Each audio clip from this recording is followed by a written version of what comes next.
Assalamualaikum warahmatullahi wabarakatuh, teman-teman pers yang saya muliakan.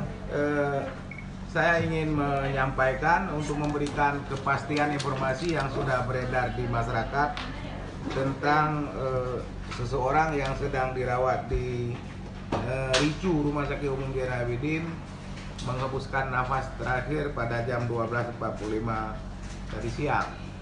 Dapat kami sampaikan kepada teman-teman sekalian bahwa pasien tersebut memiliki riwayat perjalanan ke daerah transmisi lokal, tugas dari kantornya ke Surabaya pada tanggal 3, kemudian juga ke Bogor, ya.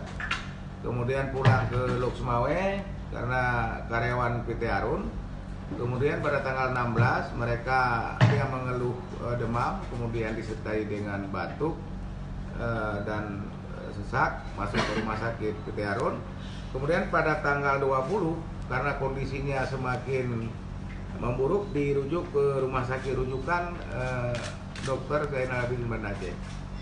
Nah, kemudian sesampai di rumah sakit Zainal Abidin Banda Aceh,